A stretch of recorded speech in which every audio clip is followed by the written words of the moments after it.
Hello and welcome back to my channel.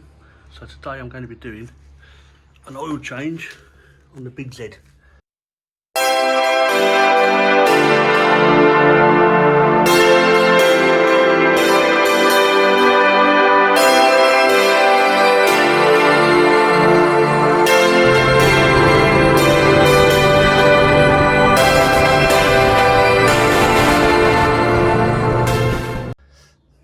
All looks fairly easy to get to.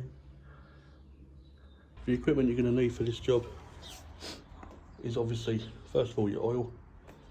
The one recommended by Kawasaki is an API SL10W40. Then you'll need your oil filter, again, I'm using the Kawasaki one. You'll then need a tool for removing the oil filter, a 17mm socket and a torque wrench. Very important to torque everything up. I'll put the torque settings at the bottom in the description. Quick tip, when you're doing any job on your bike, I usually get one of the boxes with the stuff in and write down my torque settings. So at least then you've got all the information with you when you're doing the job. But they are, the drain plug should be torqued to 30 Newton meters and the filter should be torqued to 17 Newton meters.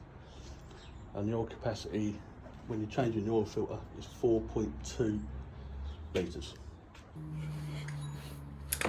First thing you got to do is actually loosen off your oil filter.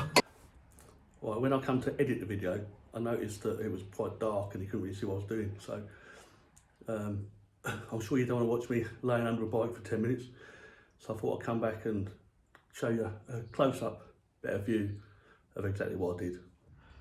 Right, it's quite important to undo the oil filter or make sure it comes off before you start, because if you've got a problem and you have to take it somewhere, obviously you don't want to refill it with oil. So undo that sort of just a little bit first, then take your drain plug out, that you can see there, all the way. Obviously you have a tray underneath to catch your oil, or in my case an oven tray that I've nicked off the wife. As long as she doesn't watch this video, I'll be alright. Yeah, so undo the drain plug, as you can see.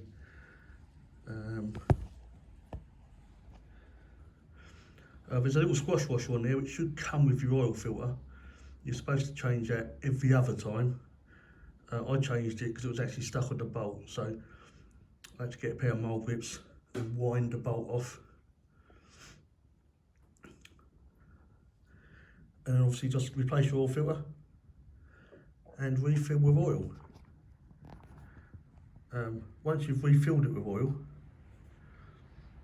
run the engine for a few minutes just to get it all warmed up at idle speed, and that will allow the oil to fill into your oil filter. Turn the bike off and then let everything drain down, and then check your oil levels. Now the way I did this, as you can see, I set up a video, I set up the camera on a tripod looking at the spyglass, and then sat on the bike in a normal angle, check the oil level. As you can see, it needed a little bit more, so put the bike back on the stand, topped up a little bit more, rechecked it, and it was spot on. So there's the oil tray, just an oven tray. Obviously always make sure you dispose of it correctly at your local tip. I've got to suck that up into something first, obviously. So that's it. Thanks for watching. Hope you found it useful. And don't forget to subscribe, and I'll catch you again soon.